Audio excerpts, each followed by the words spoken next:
श्रीराम समर्थ.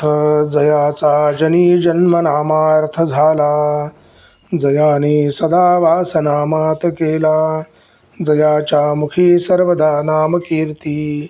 नमस्कार त्या ब्रह्मचैतन्यमूर्ती सद्गुरुनाथ महाराज की जय. सद्गुरु श्री ब्रह्मचैतन्य महाराज की जय. रघुपति राघव राजा राम, पतित पावन सीताराम. रघुपति राघव राजा राम, पतित पावन सीताराम. रघुपति राघव राजा राम, पतित पावन सीताराम. रघुपति राघव राजा राम, पतित पावन सीताराम. रघुपति राघव राजा राम, पतित पावन सीताराम.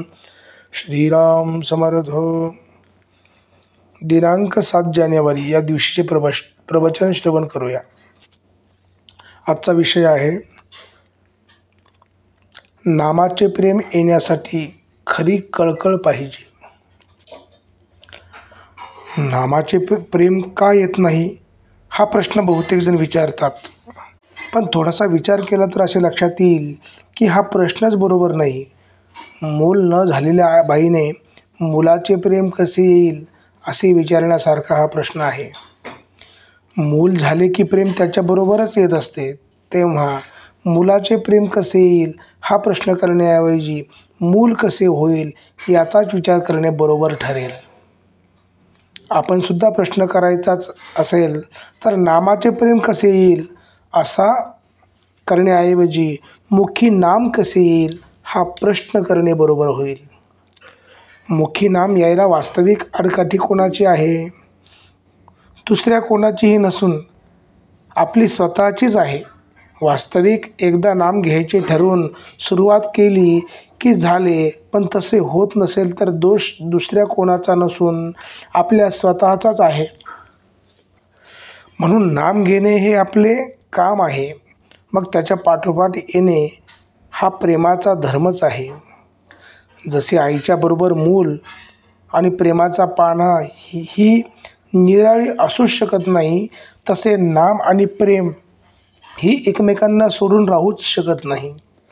ह्यावरून एक गोष्ट अशी ठरली की प्रेम का येत नाही याचे उत्तर आमच्याजवळ आहे, आणि ते म्हणजे नाम घेत नाही. म्हणून यावर कोणी असे म्हणेल की आम्ही नाम घेतोच आहोत तरीही प्रेम का येत नाही हे विचारणे ठीक, पण आता आम्ही जे नाम घेतो म्हणून म्हणतो त्याचा विचार केला तर काय दिसेल? पोटी जन्माला आलेल्या मुलाबद्दल जसा कळवळा असतो तसा नामाबद्दल आपल्या ठिकाणी कळवळा नसतो. सर्व संतांनी किंवा आपल्या गुरुने नाम घ्यावे असे सांगितल्यामुळे आपण ते घेतो, किंवा दुसरे काही करायला नाही म्हणून घेतो इतकेच. अर्थात तसे घेतले तरी आज ना उद्या आपले काम होईलच, पण प्रेम का येत नाही असा प्रश्न विचारण्यापूर्वी आपण नाम किती आस्थेने घेतो हा प्रश्न स्वतःला विचारणे जरूर आहे. एखाद्या बाईला फार दिवसांनी मूल झाले तर त्याच्या बाबतीत तिची जी स्थिती होते ती नामाच्या बाबतीत आपली होणे जरूर आहे. आपल्या देहाची वाढ जशी आपल्याला नकळत होते तशी आपली पारमार्थिक उन्नतीही आपल्याला नकळत झाली पाहिजे. ती कळली तर सर्व फुकट जाण्याचा संभव असतो. परमार्थात मिळविण्यापेक्षा मिळविलेले टिकवणे हे जास्त कठीण आहे.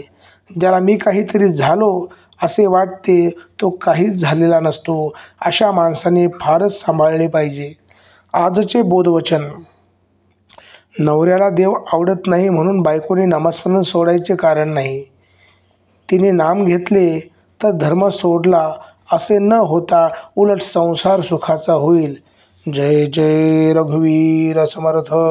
सद्गुरु ब्रह्मचैतन्य रामानंद प्रल्हाद महाराज की जय.